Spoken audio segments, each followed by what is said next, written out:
ഇന്ന് നമ്മുടെ spoken English class, അതായത് 30 ഡേയ്സ് കൊണ്ട് ഇംഗ്ലീഷ് ഗ്രാമർ എങ്ങനെ പഠിക്കാം എന്നുള്ളൊരു ക്ലാസ്സാണ്. അതിലെ ഒന്നാണ്.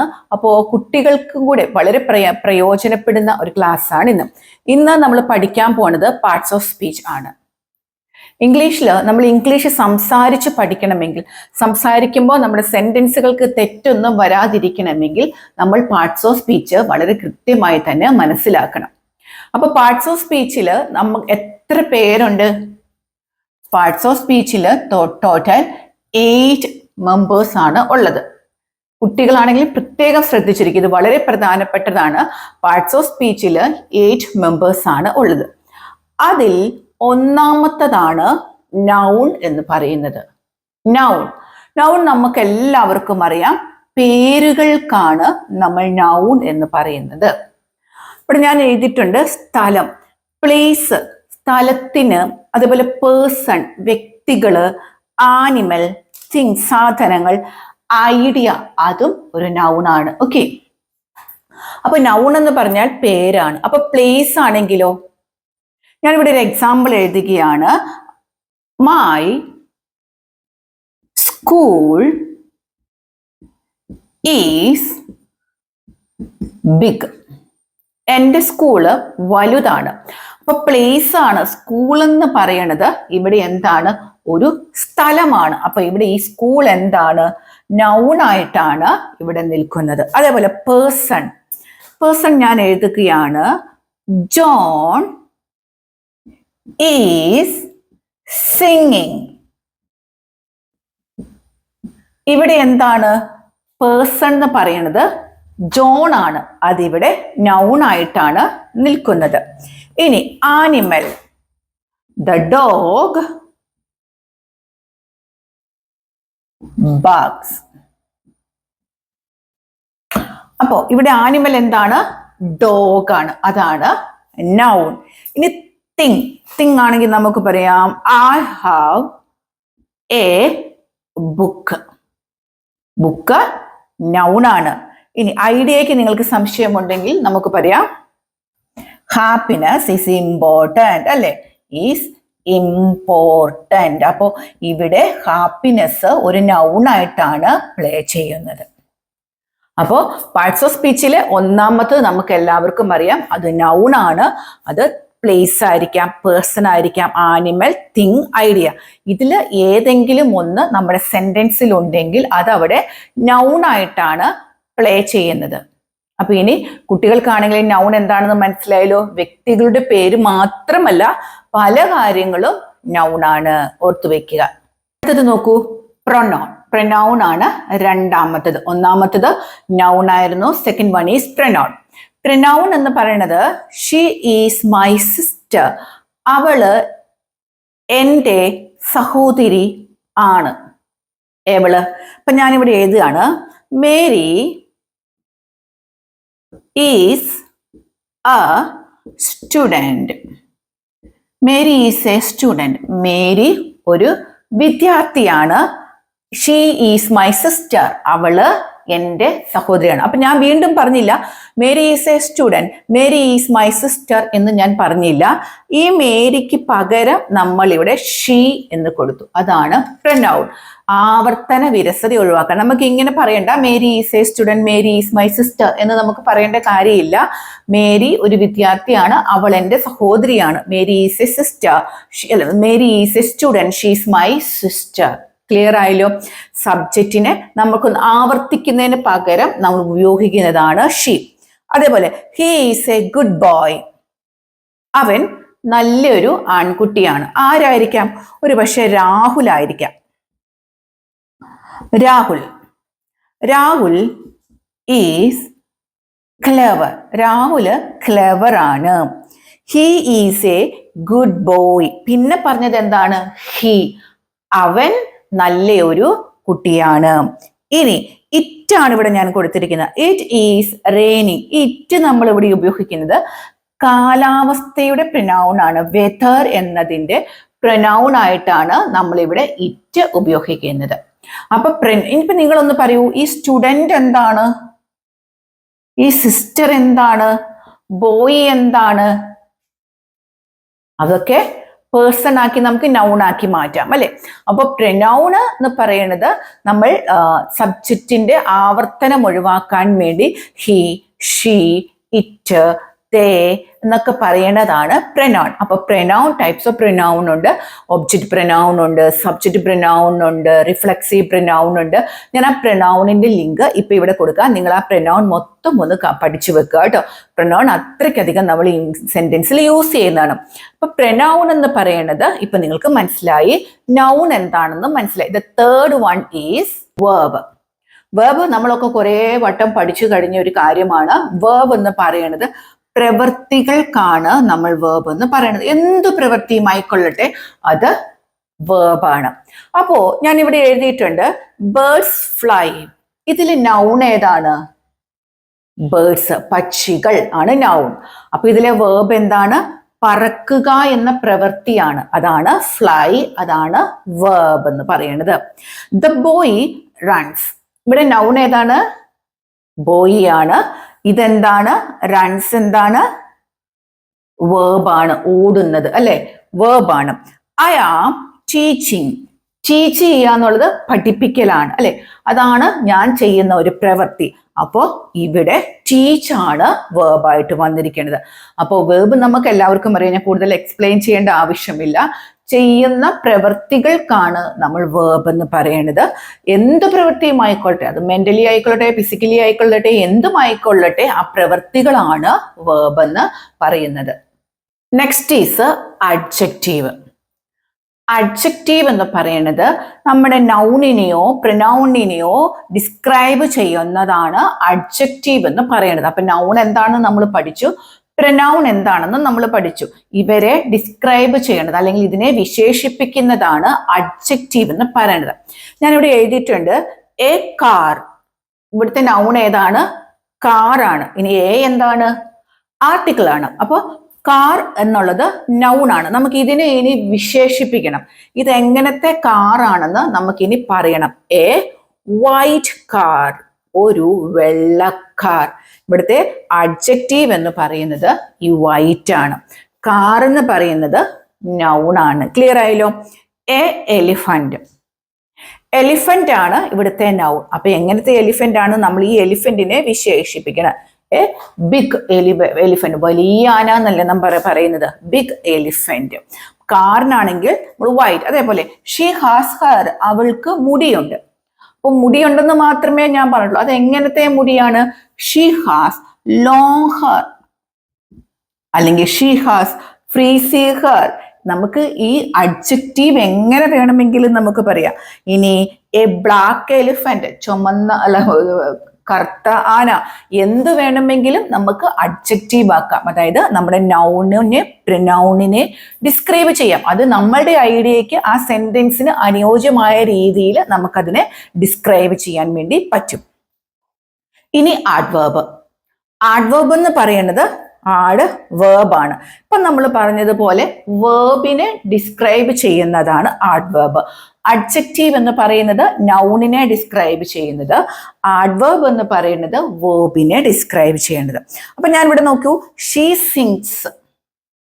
അപ്പൊ ഇവിടുത്തെ വേർബ് ഏതാണ്? അവള് പാടുക എന്നുള്ളതാണ് ഇവിടുത്തെ വേർബ്. അപ്പൊ നമുക്ക് ഈ വേർബിനെയാണ് എന്ത് ചെയ്യേണ്ടത്? ഡിസ്ക്രൈബ് ചെയ്യേണ്ടത്. അപ്പൊ ഷീ സിങ്സ് നമ്മൾ എന്ത് കൂട്ടിച്ചേർത്തു? ബ്യൂട്ടിഫുള്ളി, മനോഹരമായി അവള് പാടുന്നു. ബ്യൂട്ടിഫുള്ളി എന്ന് നമ്മൾ കൂട്ടിച്ചേർത്തു.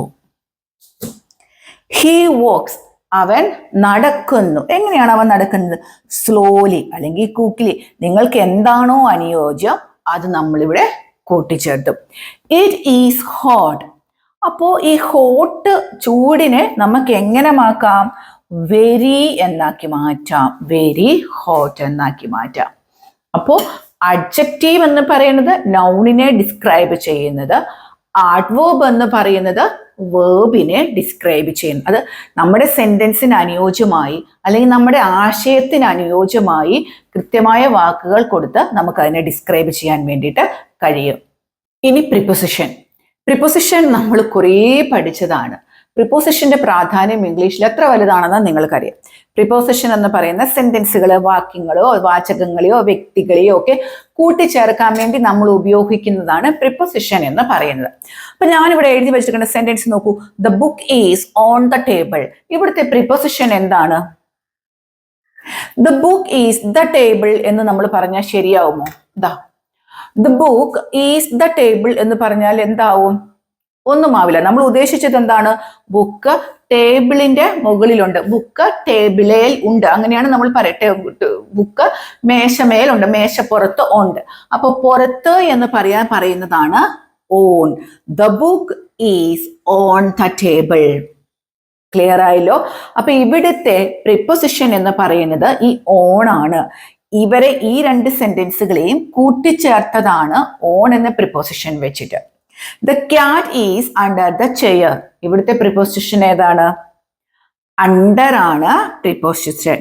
The cat is under the chair. ചെയറിന്റെ അടിയിലാണ് ക്യാറ്റ് ഉള്ളത്. He went to school. സ്കൂളിലോട്ട് അവള് പോയി. അപ്പൊ പ്രിപ്പോസിഷൻ കുറേ ഉണ്ട്. പ്രിപ്പോസിഷന്റെ ക്ലാസ്സും ഞാൻ എടുത്തിട്ടുണ്ട്. കുറേ പ്രിപ്പോസിഷൻ, അതിന്റെ ലിങ്ക് ഞാൻ ഇവിടെയോ ഡിസ്ക്രിപ്ഷൻ ബോക്സിലൊക്കെ ആയിട്ട് തരാം, നിങ്ങൾ നോക്കുക. അപ്പൊ പ്രിപ്പോസിഷൻ എന്ന് പറയുന്നത് ബന്ധിപ്പിക്കുന്നതാണ്, സെന്റൻസുകൾക്ക് അർത്ഥം നൽകുന്നതാണ്. കാരണം ഇവരൊന്നുമില്ലെങ്കിൽ ഈ സെന്റൻസിന് ഒരു അർത്ഥമില്ല. അപ്പൊ പ്രിപ്പോസിഷൻ എന്ന് പറയുന്നത് അറ്റുണ്ട്, ഇന്നുണ്ട്, ബിഹൈൻഡ് ഉണ്ട്, ഓവർ ഉണ്ട്, അങ്ങനെ കുറേ പ്രിപ്പോസിഷൻ ടൈപ്സ് ഓഫ് പ്രിപ്പോസിഷൻ ഉണ്ട്. എല്ലാം ഒന്നും നമ്മൾ ഇങ്ങനെ കാണാതെ പഠിക്കലൊന്നും പറ്റില്ല. പക്ഷെ പ്രിപ്പോസിഷൻ നമുക്കറിയാം. ടൈമും പ്ലേസിലും നമ്മൾ ഉപയോഗിക്കുന്ന പ്രിപ്പോസിഷൻ ഏതൊക്കെയാണ്? ഇൻ, ആറ്റ്, ഓൺ ആണ് ഉപയോഗിക്കുന്നത്. ഇത് കൃത്യമായിട്ടും നിങ്ങൾ പഠിച്ചു വെക്കണം, കാരണം അത് അത്രയ്ക്കധികം പ്രധാനപ്പെട്ടതാണ്. പ്രിപ്പോസിഷൻ നമ്മൾ പഠിച്ചു. വാക്കുകളും സെന്റൻസുകളും കൂട്ടിച്ചേർക്കാൻ വേണ്ടി ഉപയോഗിക്കുന്ന ഈ കുഞ്ഞു കുഞ്ഞു വാക്കുകളാണ് പ്രിപ്പോസിഷൻ. ഇനി നമ്മൾ നോക്കുന്നത് കൺജങ്ഷൻ. കൺജങ്ഷനും ഇതേപോലെ തന്നെ വാക്കുകളെയോ അല്ലെങ്കിൽ ശൈലികളെയോ എല്ലാം കൂടി കൂട്ടിച്ചേർക്കാൻ, അവരെയെല്ലാം കൂട്ടിച്ചേർത്ത് സെന്റൻസ് ആക്കി മാറ്റാൻ നമ്മൾ ഉപയോഗിക്കുന്നതാണ് കൺജങ്ഷൻ. കൺജങ്ഷനും ഒരുപാടുണ്ട്. I like apples. I like apples bananas. ഇതെന്താ അർത്ഥം? അർത്ഥമൊന്നുമില്ല. എനിക്ക് ആപ്പിളും ബനാനയും ഇഷ്ടമാണ്. എനിക്ക് ആപ്പിളും പഴവും ഇഷ്ടമാണ്. ഈ ആപ്പിളും പഴവും എന്നുള്ള സാധനം എന്ത്? ഈ ഒരു സാധനമില്ലേ, ആപ്പിളും പഴവും എനിക്കിഷ്ടമാണ്. ഇപ്പൊ ഈ ഉമ്മെന്ന് പറയാനാണ് നമ്മളിവിടെ ആൻഡ് കൊടുത്തത്. I like apples and bananas. ഇതാണ് കൺജങ്ഷൻ. നമ്മളിവിടെ ഈ ഒരു വാക്ക് വെച്ചപ്പോഴാണ് ഈ സെന്റൻസിന് അർത്ഥമായത്, അല്ലെങ്കിൽ ഇതിന് അർത്ഥമില്ലായിരുന്നു. He is small but he is strong. ഇതെന്താണ്? ഈ ബട്ട് സ്മോൾ ആണ്, പക്ഷേ അവൻ നല്ല സ്ട്രോങ് ആണ്. ചെറുതാണെന്നൊന്നും ഓർക്കണ്ട, മിടുക്കനാണെന്ന് നമ്മൾ പറയില്ല, അതാണ്. ഹി ഈസ് സ്മോൾ, ചെറുതാണ്, പക്ഷേ അവൻ സ്ട്രോങ് ആണ്. Do you want tea or coffee? നിനക്ക് ടീ ആണോ കോഫി ആണോ ഓർ വേണ്ടത്? ടീ ആണോ ഓർ കോഫി ആണോ വേണ്ടത്? അപ്പോൾ കൺജങ്ഷൻ ഇങ്ങനെ ഒത്തിരി കൺജങ്ഷൻ ഉണ്ട്. അപ്പൊ ഞാൻ പാർട്സ് ഓഫ് സ്പീച്ച് എടുത്തിട്ടുണ്ട്. അതിന്റെ പ്ലേലിസ്റ്റ് തന്നെ നമ്മുടെ ഡിസ്ക്രിപ്ഷൻ ബോക്സിൽ കൊടുക്കുക. നിങ്ങൾ ഓരോന്നും കുട്ടികളടക്കം വിശദമായിട്ട് പഠിക്കണം. പ്രിപ്പോസിഷൻ പാർട്സ് ഓഫ് സ്പീച്ച് അത്രയ്ക്കധികം പ്രധാനപ്പെട്ടതാണ് കേട്ടോ. കൺജങ്ഷൻ കണ്ടല്ലോ, ഓരോന്ന് തമ്മിലും നമ്മൾ ബന്ധിപ്പിച്ചതാണ് ഓരോ കൺജങ്ഷൻ കൊടുത്തിട്ട്.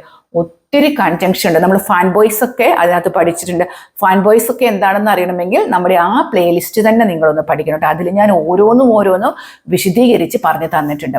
ഇനി നമ്മൾ നോക്കുന്നത് interjection, the last one of parts of speech.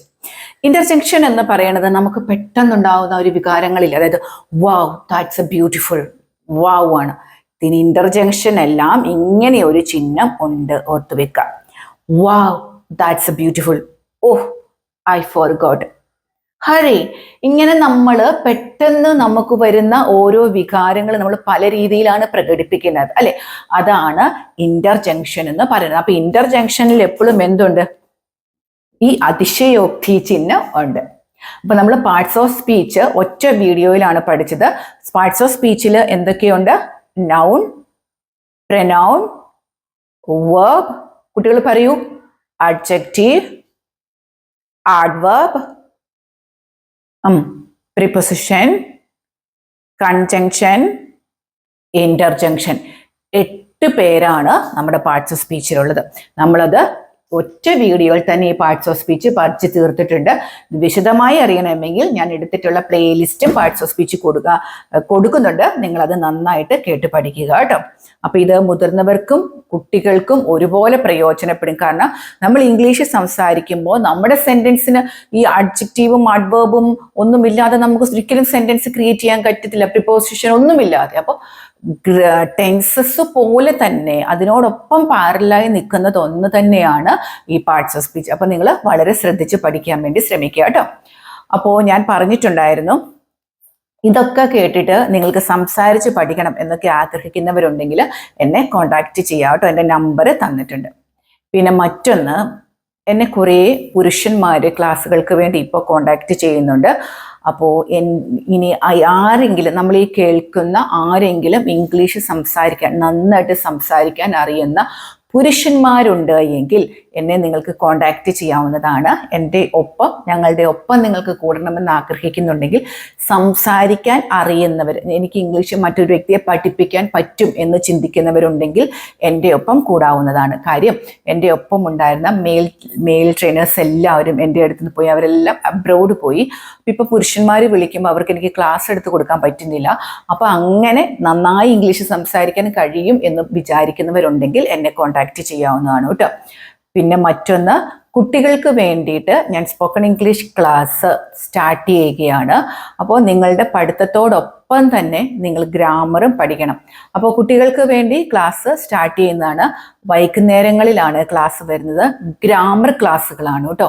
നമ്മൾ ടെൻസസ് പഠിക്കും, ഈ പാർട്സ് ഓഫ് സ്പീച്ച് പഠിക്കും, സെന്റൻസ് ക്രിയേഷനും പഠിക്കും. വെറും 20 ദിവസം കൊണ്ട് നമ്മൾ ഇതെല്ലാം കവർ ചെയ്യും. നിങ്ങളുടെ കുട്ടി നമ്മുടെ ക്ലാസ്സിന് ശേഷം നന്നായിട്ട് ഇംഗ്ലീഷ് എഴുതാൻ പഠിക്കും. സംസാരിക്കാൻ ചെറിയ സ്പീക്കിംഗ് ക്ലാസ്സുകളും നമ്മൾ കൊടുക്കും. അതിനുശേഷമാണ് സ്പീക്കിംഗ് ക്ലാസ്സുകൾ ഉണ്ടാവുക. അപ്പോൾ നിങ്ങളുടെ കുട്ടികൾക്ക് സ്കൂളിൽ തുടങ്ങിയപ്പോൾ തന്നെ ഗ്രാമർ പഠിക്കണമെന്ന് ആഗ്രഹിക്കുന്നവരുണ്ട്, ഏത് സിലബസും ആയിക്കൊള്ളട്ടെ, എൻ്റെ നമ്പർ ഇവിടെ തന്നിട്ടുണ്ട്. പെട്ടെന്ന് തന്നെ പാരൻസ് എന്നെ കോൺടാക്ട് ചെയ്യുക. എല്ലാവർക്കും നന്ദി.